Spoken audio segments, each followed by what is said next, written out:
Voter പട്ടികയിൽ പേര് ചേർക്കൽ പ്രവാസികൾക്ക് വീണ്ടും വെല്ലുവിളിയാകുകയാണ്. SIR കരട് പ്രസിദ്ധീകരിച്ചതിന് പിന്നാലെ പട്ടികയിൽ പേര് ചേർക്കാനുള്ള സൗകര്യം ആരംഭിച്ചപ്പോൾ ഫോം 6A ബന്ധുവിന്റെ എപ്പിക് നമ്പർ രേഖപ്പെടുത്താൻ കോളമില്ലാത്തതാണ് പ്രവാസികൾക്ക് വെല്ലുവിളിയാകുന്നത്. സാധാരണ ബന്ധുവിന്റെ എപ്പിക് നമ്പർ അടിസ്ഥാനപ്പെടുത്തിയാണ് സൂക്ഷ്മ പരിശോധനയും ഫാമിലി ഗ്രൂപ്പിംഗും നടക്കുക. എന്നാൽ ബന്ധുവിന്റെ എപ്പിക് നമ്പർ കോളമില്ലാത്തത് അപേക്ഷകൾ തെറ്റായ പോളിംഗ് ബൂത്തുകളിൽ ഉൾപ്പെടാൻ ഇടവരുത്തും.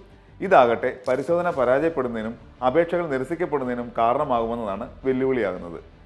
ഈ സാഹചര്യത്തിൽ ഫോം 6A ബന്ധുവിന്റെ എപ്പിക് നമ്പർ ഉൾപ്പെടുത്താനുള്ള കോളം നിർബന്ധമായും ഉൾപ്പെടുത്തണമെന്ന ആവശ്യം ശക്തമായിട്ടുണ്ട്.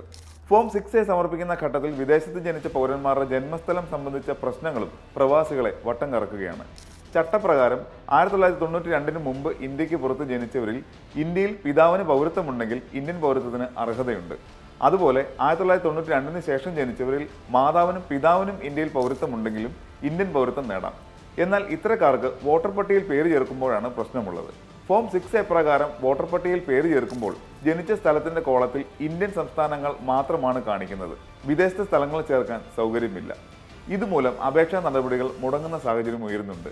ഇതിന് പരിഹാരമായി സംസ്ഥാനങ്ങളുടെ പട്ടികയിൽ ഇന്ത്യക്ക് പുറത്ത് ജനിച്ചവർ എന്ന ഓപ്ഷൻ കൂടി ചേർക്കണമെന്ന ആവശ്യവും ഉയരുകയാണ്. തെരഞ്ഞെടുപ്പ് കമ്മീഷന്റെ വെബ്സൈറ്റ് നിലവിൽ ഇന്ത്യൻ IP അഡ്രസ്സുകളിൽ മാത്രമായി പരിമിതപ്പെടുത്തിയിരിക്കുക എന്നതാണ് പ്രവാസികൾ നേരിടുന്ന മറ്റൊരു വെല്ലുവിളി.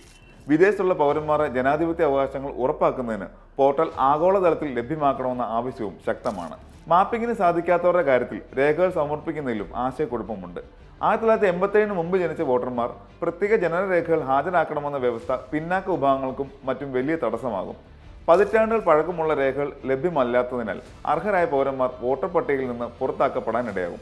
1987 മുമ്പുള്ള കേസുകളിൽ കാലാവധി കഴിഞ്ഞ പാസ്പോർട്ടുകളും അക്കാലത്തെ മറ്റ് ഔദ്യോഗിക രേഖകളും സാധുവായി തെളിവായി സ്വീകരിക്കണമെന്ന ആവശ്യവും പ്രവാസ ലോകത്ത് നിന്ന് ഉയരുന്നുണ്ട്.